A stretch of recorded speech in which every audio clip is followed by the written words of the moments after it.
Mummy શું બનાવે છે તું? હું એક રેસીપી બનાવું છું. એની માટે જો ડુંગળી લીધી છે, બટાકા, કેપ્સિકમ લીધું છે. હવે તું કે શું બનાવું છું? આ બધું જોઈને તો એવું લાગે કે શું શાક બનાવતી હોય. યાર મારે શાક નહીં ખાવું. ના, શાક નહીં બનાવતી, કંઈક તને ભાવે ને એવું જ બનાવું છું. હવે તું વિચારીને કે હું શું બનાવતી હશે. જેમાં ડુંગળી આવે, બટાકા આવે, કેપ્સિકમ આવે, બરાબર ને?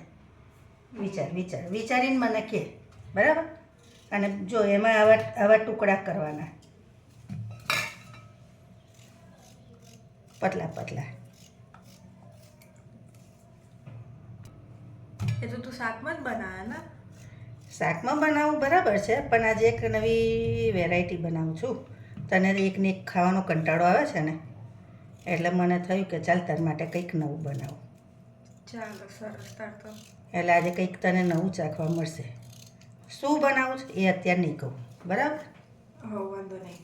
જો પછી જોઈને શીખજે કેવું બનાવું છે. જો હવે આ કેપ્સિકમ છે ને, કેપ્સિકમના પણ આટલા આટલા ટુકડા જ કરવાના, બરાબર? બરાબર. પણ આ તો કેપ્સિકમ, બટાકા, ડુંગળીનું સબ્જી જેવું કંઈક લાગે છે. ના, સબ્જી નહીં.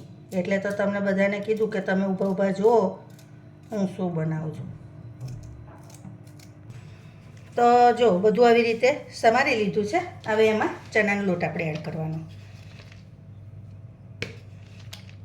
તો અત્યારે હું છે ને આ ચમચીના માપથી 4 ચમચી એડ કરું છું, બરાબર. પછી વધઘટ આપણે કરી લઈશું. પછી આ મીઠું છે, ટેસ્ટ પ્રમાણે મીઠું એડ કરી દેવાનું. આ સંચળ પાવડર છે એ એડ કરી દેવાનો. આદુની થોડીક પેસ્ટ એડ કરવાની.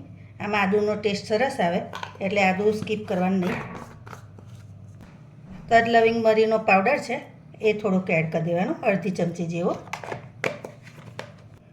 હવે આ ધાણાની ચટણી છે એ પણ એમાં 1 ચમચી એડ કરી દેવાનું. ખાંડ છે, અડધી ચમચીથી ઓછી ખાંડ નાખી છે. આ જીરું છે તો જીરું લીધું છે અને થોડીક હળદર એડ કરી દેવાની.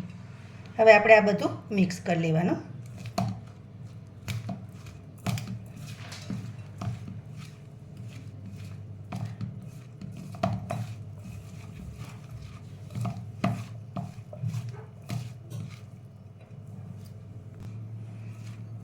હવે આમાં થોડુંક પાણી રેડી અને આને તૈયાર કરી લેવાનું.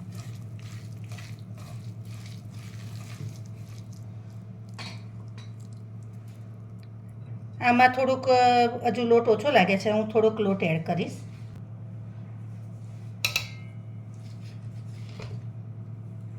આ 2 ચમચી લોટ એડ કર્યો છે.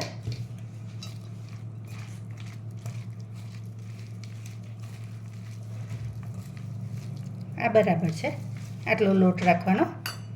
હવે એમાં થોડુંક આપણે લીંબુ એડ કરી દેવાનું. લીંબુ છે ને થોડુંક નાખવું જરૂરી છે. આ સોડા છે તો સોડા એડ કરીશું અને એની ઉપર થોડુંક પાણી રેડી દેવાનું. અને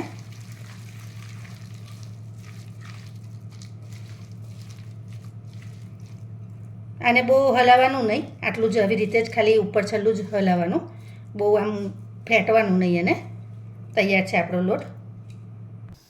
તો ફ્રેન્ડ્સ, તેલને છે ને એકદમ વધારે સરસ કડક થવા દેવાનું અને પછી આ અંદર એડ કરવાના.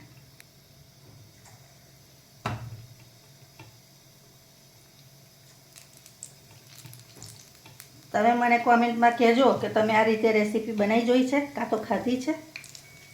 આ સુફાલી પટેલ સ્પેશિયલ રેસીપી છે.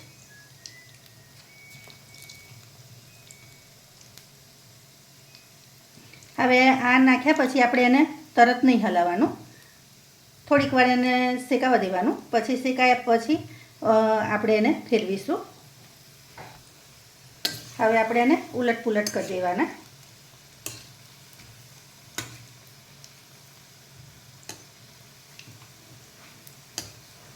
એકવાર તેલ તપી ગયા પછી છે ને એક આવી રીતે થઈ જાય ને પછી થોડોક મીડિયમ ગેસ કરી દેજો, તો બટાકા કેવું અંદરથી સરસ ચડી જાય.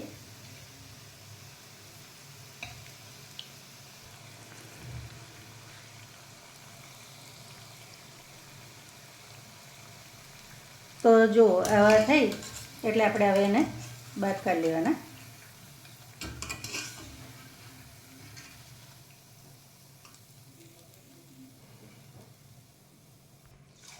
ફરી એડ કરી દઈશું આપણે.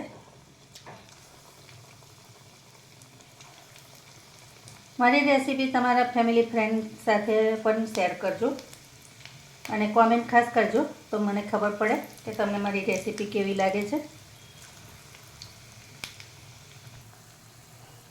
તો જો ફ્રેન્ડ્સ આ ઉલટતા પુલટતા આપણે આવી રીતે સરસ તળી લેવાના.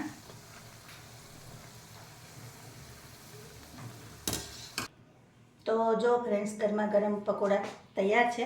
તમે આવી રીતે બનાવી જોયા છે કોઈ વાર? ચોક્કસથી કહેજો. જો હું તમને એક તોડીને પણ બતાવું અને એકદમ ક્રન્ચી ને બહુ જ સરસ થાય છે. તો જો તો મારી અવનવી રેસીપી જોવા મારી ચેનલને લાઈક શેર સબસ્ક્રાઈબ કરવાનું બિલકુલ ભૂલતા નહીં. નવી રેસીપી સાથે ફરી મળીશું. Thank you.